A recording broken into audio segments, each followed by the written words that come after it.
Yesu nashimwe, ndabaramukije mwese mu izina rya Yesu Kristo umwana w'Imana. Ku izina banyita Pasikazi kandi nkaba ndi umukozi w'Imana, nkaba nkunda Kristo n'umugenzi wanjye n'umukunzi wanjye. Uyu munsi ndafite ibyo nshaka kwigisha nibijanye n'amazina. Turebe n'amazina ameze gute yakurikirana abantu, yabakurikirana abantu n'ubuzima bwabo akajayo. N'amazina yameze gute arimwe ibitutsi, arimwe agatego. Tubirebe, tuvyigishiranyeho bene data. Ba Kristo muri ko muraja mu ijuru. Ku bantu bataragira subscribe, ndabibutse mugire subscribe, hanyuma muca mufyonda kajya gakengeri mbese kugira ngo muze muronka notification. Kandi ikindi ndabasaba mu burungikira abandi mu busharinge muha abandi, muza muri ko muramfasha igikorwa c'Imana. Haleluya. Yesu Kristo nabagire neza. Rero ico nashaka kubabwira bene data, ndafite byinshi nababwira kandi ndabakunda. Dore akazi kiwanjye nako gukurura abantu muri Yesu. Nako gukurura abantu muri Yesu, ntagara ko kubayovya. Ntagara ko kubayovya. Kuko uyu n'umurimo Uwiteka yampaye, ntagara nge nawihaye. Ntagara nge nawihaye. Reka rero manze senge hanyuma mbandanye ibindi. Uwiteka Mana Nyiringabo, ndagushima ko uyu mwanya umpaye data. Ndakwinginze Kristo mwana w'Imana hagucyubahiro. Data ndasabye imbabazi woza umutima wanjye. Ndirukanye Satani n'abadayimoni mu izina rya Yesu Kristo. Ndirukanye imyuka yose mibi mu izina rya Yesu Kristo. Ndakwinginze Uwiteka Mana Nyiringabo, undungikire umwuka wawe wera, nasame na wavuge. Data, ano magambo ngiye kuvuga, ano magambo ngiye kubwira abantu bawe, ndakwinginze Uwiteka abagira akamaro mu mutima. Uwiteka Mana, ubahe gusobanukirwa ivyo ndiko ndashaka kubabwira. Data, urakoze Yesu. Data wa twese, heza gira umuntu wari wese ari bwumvize buno butumwa. Umwuka we kurikire, umwuka wera kurikira rino jambo Uwiteka, ni mu izina rya Yesu Kristo. Amen. Haleluya. Bene data, nukuri mbese icampa mugafunguka amaso, mukabona aho ibihe bigeze. Bino bihe ni ibyiherezo, tugeze mu bihe by'iherezo.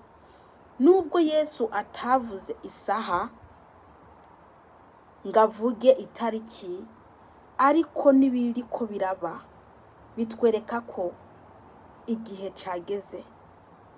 Rero mwene data, ndabinginze mu izina rya Yesu, mwame mumesa amakanzu yanyu y'ubukwe. Mwame mumesa. Yesu arashobora gutinda gato urupfu rukaza. Ubwo rupfu rero ruje rukaba ari gari rije rigutwara mu ijuru. Rero bene data, urupfu ruje rusanga ikanzu y'ubukwe imeshe, igiyeho akantu gatoya gusa. Mufata isabune ariyo maraso ya Yesu Kristo, mwoza mumesa. Haleluya. Ngo nimwame mwiteguye, kuko mutazi umunsi n'isaha. Yohana umubatizi yavuze ati ngo nimwihane, kuko ubwami bwo mu ijuru bwegereje. Na Yesu yarabivuze ngo nimwihane, kuko ubwami bwo mu ijuru bwegereje. Haleluya. Rero ku bantu batarakira Kristo Yesu, ndabinginze mu izina rya Yesu Kristo, mwakire Kristo nimureke gusinzira, ntimubone ngo nuko mufite ubuzima bwiza, ntimubone ngo nuko mufite ubuzi bwiza, ntimubone ngo nuko mudakenye. Reka ndababwiye, ibyo byose ni ibyahangaha mu isi, kandi mwibuka ko iwanyu ari mu ijuru. Mu ijuru naho mukwiye kuhakorera. Haleluya. Mu ijuru mukwiye kuhakorera. Rero bene data bakunzi, nukuri nimuve mu byaha, mwegere Kristo Yesu. Kristo nawe ababera abagenzi. Kristo arakundana, Kristo arakunda abantu biwe. Dore Yesu Kristo ashaka kubabera abagenzi, ashaka kubabera abagenzi. Haleluya. Yesu Kristo arabakunda. Kandi ikindi, mukomere kandi musabe ukwizera no kwihangana. Ukwizera no kwihanganira ibibazo uri muranyuramo. Yobu yaranyuze mu bibazo bikomeye cyane. Satani yagiye kumutanga, arasaba Imana ko ngo yarambura ukuboko agakora mu bintu byiwe. Maze Imana iragira iki? Imana iramwemera, ariko iramubwira ati ntukore ku buzima bwiwe. Yobu yarahuye n'ibibazo bikomeye cyane. Satani yaragiye akora ku bintu byiwe, arakora ku butunzi, arakora ku bana biwe. Amaze kubona ko Yobu atitotombeye Uwiteka ngo acike intege, arasubira kumurega. Kandi arasubira kumurega. Amaze kumurega, Uwiteka amubwira ati ngo genda. Mbese yamusabye ngo akore ku mubiri. Uwiteka amubwira ati genda ukore ku mubiri, ariko ntukore kugira iki? Ku buzima bwiwe, ku bugingo. Ati ntukore ko. Satani aragenda asubirayo. Amaze gusubirayo, agenda gukora hehe? Ku mubiri.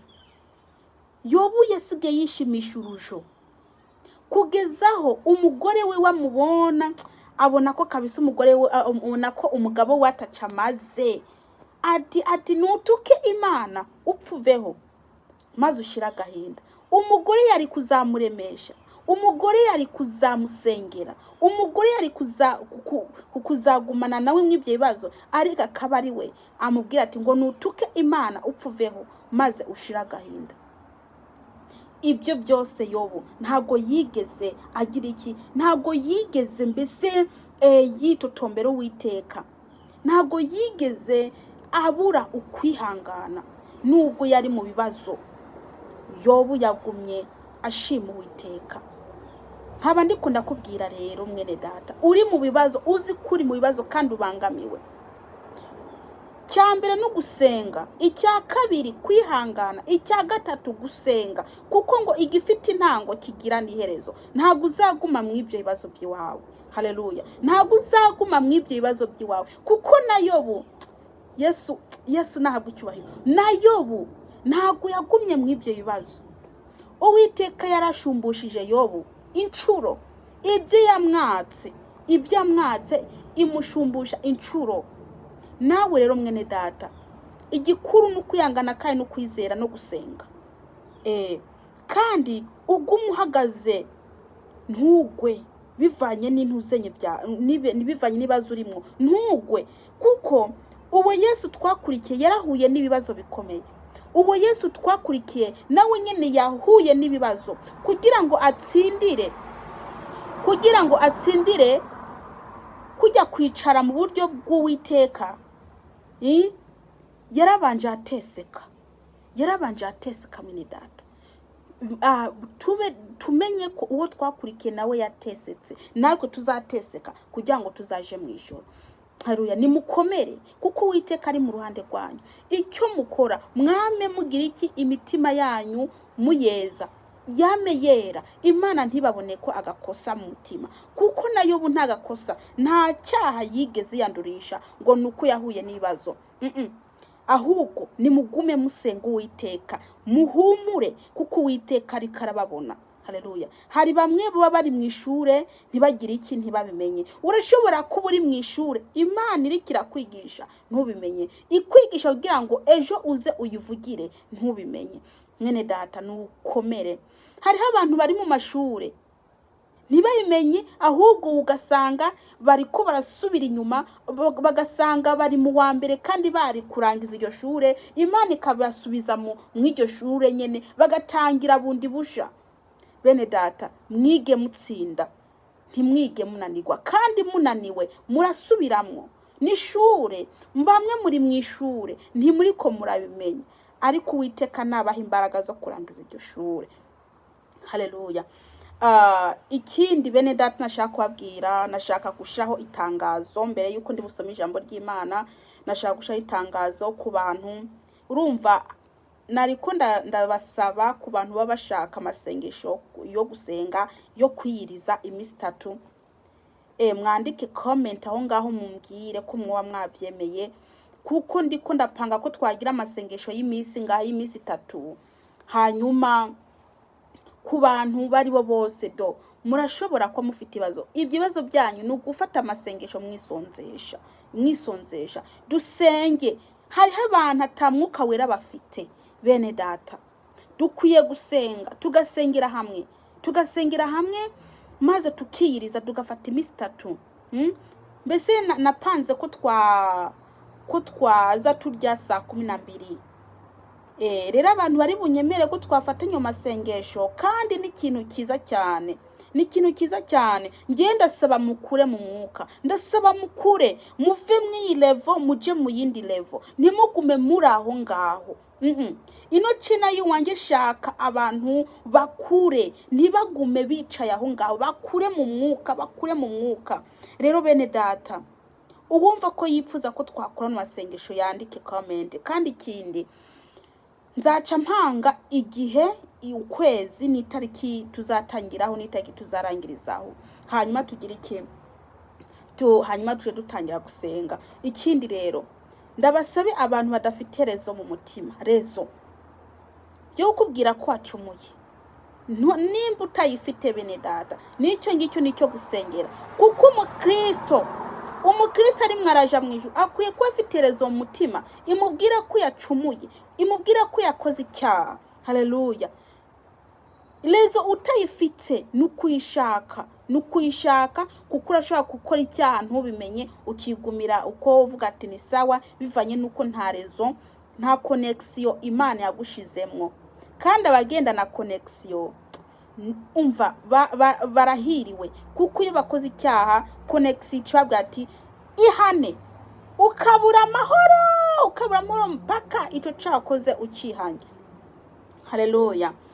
Reka rero soma ijambo ry'Imana, hanyuma nje kucyo nari napanze kubabwira. Reka nsome Itangiriro 17 ku murongo wa 15, ku murongo wa 15 n'uwa 16. Haleluya. Imana ibarira Aburahamu iti, Sarayi umugore wawe ntube ukimwita Sarayi ukundi, ariko uzumwite Sara, nzomuha umugisha, nteko nguhe umwana kuri we, ni koko nzomuha umugisha, kandi azoba inakuruza w'amahanga, abami b'amoko bazokomoka kuri we. Amena. Ndebye rino jambo ry'Imana rinyereka ko Sarayi Imana yamwise Sara, umugabo we nawe yitwa Aburahamu, Imana imwita Aburahamu. Byumvikane ko hari ikintu Imana yari yabapangiye bazaba. Urumva ko Sara yamwise Sara kugira ngo, kubera ko azaba inakuruza w'amahanga, kandi abami bose bazava muri bo. Haleluya. Tugiye kureba kandi Yakobo Imana mwise Israeli, bivanye n'icyo Imana yamupangiye kuzakora, imwita Israeli, imukura kuri Yakobo. Dusubiye kandi tugasoma tukagenda, abigishwa ba Yesu yabise ayandi mazina, yarabise ayandi mazina. Amwe amwe bari bafite Yesu yarayabatse. Tugiye kureba kandi mu bintu bya Daniyeli, tureba ko ba Shadraka na Meshaki na Abednego mbese na Daniyeli barahinduwe amazina. Haleluya.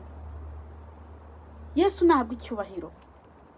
Nkaba nshaka kubabwira rero uko hari ababyeyi bita abana baba amazina, ayo mazina mabi bakabita amazina mabi. Amazina icyambere, amazina arimo udutego, amazina arimo umuvumo, amazina arimo n'ibitutsi. Akarorero, ntangire ku mazina y'ibitutsi. Amazina y'ibitutsi, urashobora kwita umwana wawe ngo Kibwa. Iryo Kibwa kandi ukabuzi ko atamuntu yitwa atamuntu yaremwe n'Imana ari imbwa. Umwise Kibwa ubu mwise karimbwa nyine ijya y'umurizo. Kandi Imana ikaba yaremye umuntu mu ishusho yayo. Aho ngaho buri kuratuka Imana. Kandi nta mana yakwita uwo mwana ngo ni Kibwa. Nta mana yarimuhamagara. Nta mana yamuhamagara iryo zina. Ariko twebwe abana abantu tugatuka abana ngo ni Kibwa. Iryo ni gitutsi. Ibindi kandi ugasanga Imana aremye umuntu yirabura tsiritsiri, ariyo sura yiwe afite, ukamwita izina rihwanye n'ukwasa. Nukuri uba umugiriye nabi, uba umututse. Mwita izina ryiza ririmo n'umugisha, ntumwite izina ribi ngo nuko asa kurya. Cyangwa se ukabyara umwana w'ikimuga ukamwita iruzina rubi kabisa. Amaze gukura akitahura kumva n'iryo zina bamwise, akabona koko bari mwise kubera ubumuga afite. Ibyo byose ntabwo ari byiza. Imana ntabwo ibyemera.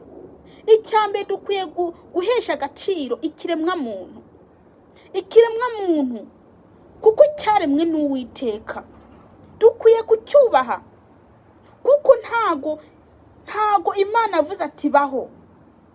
Ntago Imana avuze ati baho duca tubaho. Imana yarafashe umwanya, irafata umwanya, ifata ivu, iraribumba, iratubumba, irarikora neza. Hanyuma irafata umwuka wayo uyu uvuyemwo urahuha idushiramo. Ariko ikibwa Imana avuze ati mubeho. Ariko umuntu yarabumbwe. Umuntu nuwo kubaha. Umuntu nuwo kubaha.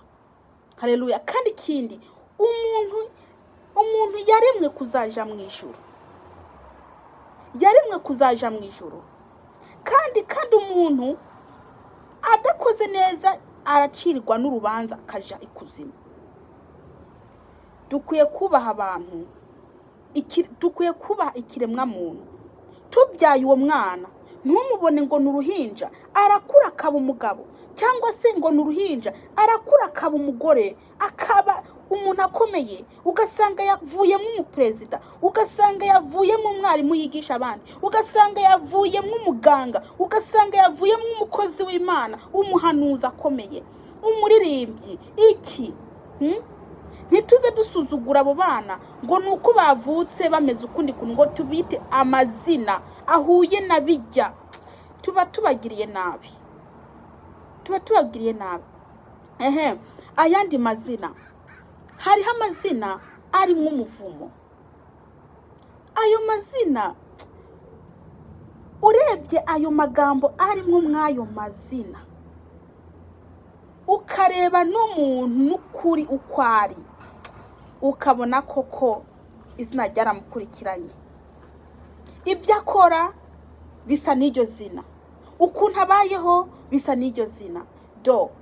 Nukuri ndabinginze bene data, mwabagabo mwe n'abasore mwe mukiri bato, n'abakobwa n'abamama mukibyara, nukuri ndabasabe mugiye guha abana banyamazina.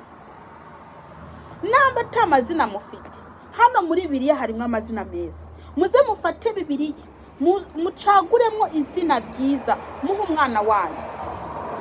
muhe abana banyu, mureke kubaha amazina y'ibitutsi, mureke kubatuka, kuko ayo mazina mabi y'imivumo arabakurikirana.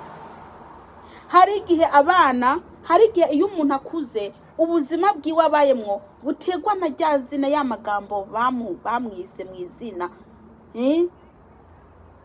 Hariho rero ayandi mazina y'agahemano kandi ari mu dutego, yitwa ngo akarorero ngo nzaba ndora n'agatego karimwo udashobora kumenya, na nyina adashobora kumenya kamati ngo nzaba ndora. Abamama akunda kuvuga ngo aha wa mukobwa ati nzaba ndora, ngaha wa muhungu ati nzaba ndora. Ugasanga izina rimwe agatego kanaka ikibazo utazi. Ntimuze mwita abana banyamazina mabi, kuko Satani aca afata ajya amazina ajya amagambo arimwo agaca yakurikiza. Ugasanga abana babayeho nabi mu buzima, ugasanga mbese amagambo bavuga ugasanga sana ya mazina babise. Dore nimukunda abana banyu, mureke kubaha amazina apfuye, kuko ayo mazina apfuye Imana yo mu ijuru ntishobora kubita amazina azi ko no mu ijuru. Imana yacu ntishobora kwita kuguhamagara ngo kibwa, ntishobora, kuko mu ijuru ntago ayo mazina kinayo ntajayo. Amazina y'ibipfu, amazina apfuye yose n'aya Satani. Ndababwira ibanga, amazina mabi yose n'aya Satani, kuko Uwiteka ntashobora kuguhamagara izina ribi. Ndakubwije ukuri, Uwiteka ntashobora kubahuka ngo akwite ngo kibwa. Kibwa ariyo yakuremye, ntiyakwita uko. Iryo zina ni ribi. Sinzi uko yanabiherenga bivuge ngo ibivuge nako ngibivuge. Bene data, amazina yanyu, amazina muha abana, nimumanze mugire iki, munonosora ayo magambo abarimwo. Naho ubundi Satani arafata ajya amagambo akayakoreraho ibyo biri mwayo mazina, agaca kurikira umwana akaba ari byo bimubako. Rero bene data, ndabahanura abavyeyi ba papa n'ukuri mu kibyara abana banyu muhagazina keza. Haleluya.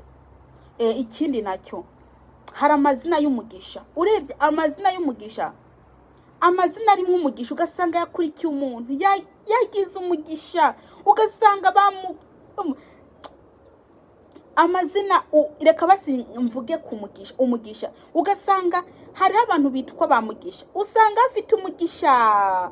Ayo mazina yarabakurikiye. Hariho n'amazina rero meza usanga akurikirana umuntu. Kujya amazina mabi akurikirana umuntu, niko n'amazina meza akurikirana umuntu. Rero bene data, kandi Imana ntishobora kukwita izina ribi, ahubwo kwita izina ryiza. Rero bene data, n'ukuri mwihangane, muze muagacira ikiremwa muntu, ntimuze mufata ikiremwa muntu mukigire kumengo ntago gifite akamaro. Gifite akamaro, nubwo kabara gahinja kaje n'akamarayika, ariko kazakura kave nk'umuntu akuze, kandi niyamara gukura azaba ashaka kubaka, azaba ashaka gushaka ubuzima bwiwe. Niyakura agasanga wamuhaye ikizina kibi, uzasanga ari karashaka kugihindura. Cyane cyane abakristo, twebwe abakristo tugiye kubatizwa barakubaza ko ushaka guhindura izina, agace niwabona afashe cya kizina cy'umuvumo wamwize akaja kugihindura, ntuzubabare, kuko nanjye ngeze ishaka ikizina ikizina kitarimo umugisha. Icyo kizina kitarimo umugisha wamwize niyo ashaka kugihindura, ntuzubabare. Haleluya. Yesu Kristo nabagire neza. Ndarangirije ngaha. Abatarakora subscribe muge subscribe, hanyuma muze muronka izindi video. Reka nsenge. Uwiteka Mana Nyiringabo, ndagushima kuri Uwiteka, ndakwinginze Uwiteka bw'icyubahiro, rino jambo mwami, mbese rino jambo mwami, umwuka wera ukurikire rino jambo ku bantu ari bugumvize Mana, rino jambo ribagira akamaro, ni mu izina rya Yesu Kristo. Amena. Yesu Kristo